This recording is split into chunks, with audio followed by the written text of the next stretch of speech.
Homeostasis is the body's ability to maintain a balanced internal environment. Think of a seesaw that is balanced and level as an analogy for homeostasis, this steady state. This balance or equilibrium is maintained through the interactions of the body's regulatory systems in response to changes constantly taking place in both the external and internal environment. Every level of the body's organization participates in this dynamic process in order to keep the body's internal environment within a normal range suitable for life. Some examples of body processes regulated through homeostasis include blood pressure, body temperature, and blood glucose level. Homeostasis plays a major role in maintaining the chemical composition and volume of the various body fluids, which are the aqueous or water-based solutions found inside and outside cells. Intracellular fluid is the fluid located inside the body cells. It is also called the cytosol. The extracellular fluid, or ECF, is found outside of the cells. Interstitial fluid is the ECF located in between tissue cells and is considered to be the body's internal environment. Chemical substances such as oxygen, carbon dioxide, glucose, and ions are continually moving back and forth between the interstitial fluid and the blood plasma in order to allow body cells to properly function. There are a variety of extracellular fluids throughout the body, including blood plasma, that's the fluid inside the blood vessels, lymph, which is the fluid inside lymphatic vessels, synovial fluid, which is located in the joints, and cerebrospinal fluid, which surrounds the brain and spinal cord. Now let's explore the ways that homeostasis is regulated. When conditions change in either the external or internal environment, the nervous system and the endocrine system are the two systems that frequently respond to and correct the change in order to return the condition back within the normal range.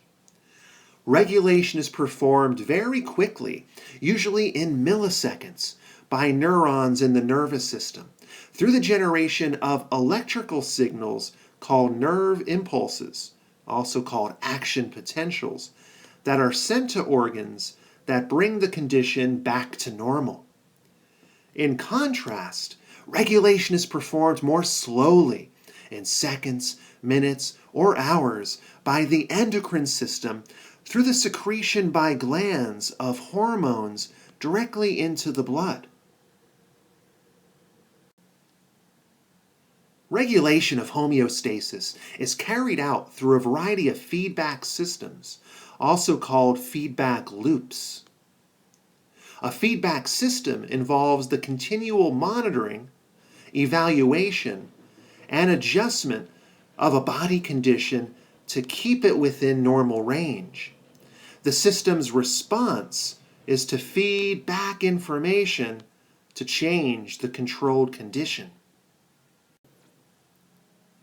A great analogy for a feedback system is how our home thermostat works to maintain a comfortable room temperature on a hot day.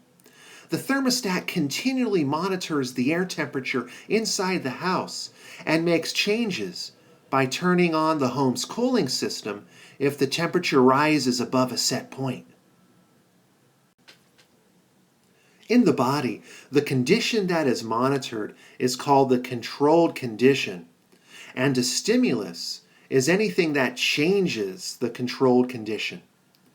Regardless of the type of feedback system, they all have three components in common: a receptor, a control center, and an effector. When a stimulus disrupts homeostasis, it will either increase or decrease the controlled condition.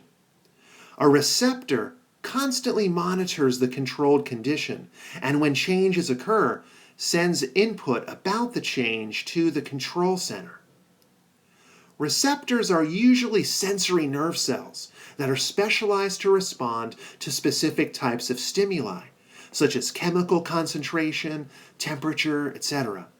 And the input that they send is in the form of nerve impulses or other chemical signals. The control center determines the particular set point for the controlled condition, which is the range of values in which the condition is to be regulated. It evaluates the inputs that it receives from the receptors and generates the corresponding outputs in the form of nerve impulses or hormones needed to restore the condition back to its normal range. The most common control center in the body is the brain. An effector is the third basic component of a feedback system, and it receives the output sent from the control center. Just about any of the body's tissues and organs have the ability to act as effectors, but they are frequently muscles or glands. The effector generates a specific response or effect that can bring the controlled condition back to its original set point. This is what is meant by feedback, where the response feeds back into the system to make adjustments to the controlled condition. The effect of muscles is to contract, and the effect of glands is to secrete a hormone or other chemical signal in order to change the condition.